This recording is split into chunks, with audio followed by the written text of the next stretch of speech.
1 सितंबर 2025 चीन का एक लग्जरी होटल जहां होने वाली थी एक बेहद अहम एससीओ समिट की बैठक। दुनिया के कई बड़े देश और उनके राष्ट्रपति वहां पहले से मौजूद थे।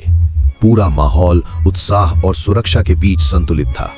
कुछ ही देर में भारत के प्रधानमंत्री नरेंद्र मोदी भी वहां पहुंचने वाले थे, लेकिन उनके लिए ये सिर्फ एक मीटिंग नहीं थी, ये रात बनने वाली थी उनकी जिंदगी की सबसे खौफनाक रात।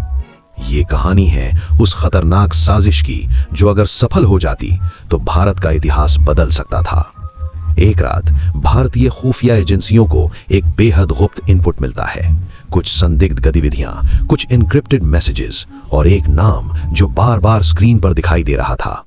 टारगेट भारत का प्रधानमंत्री नरेंद्र मोदी।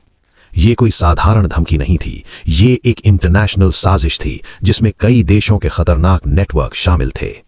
इस मैसेज को देखकर वहां मौजूद सभी अधिकारी चिंता में आ गए।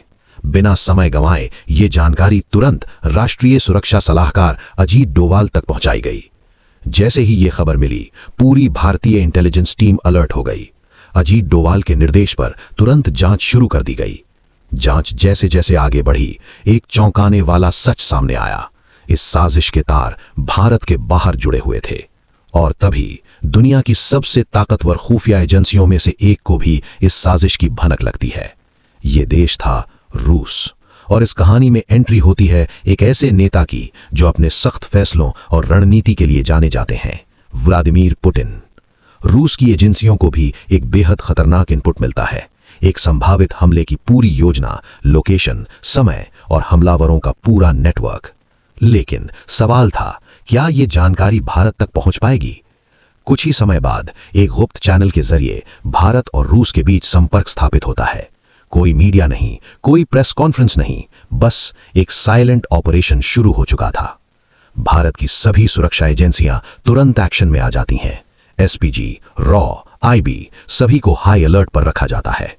तभी जैसे ही प्रधानमंत्री नरेंद्र मोदी होटल पहुंचते हैं, उन्हें तुरंत व्लादिमीर पुतिन के साथ उनकी कार में बैठा दिया जाता है और उसी पल पूरे ऑपरेशन की शुरुआत कर दी जाती है।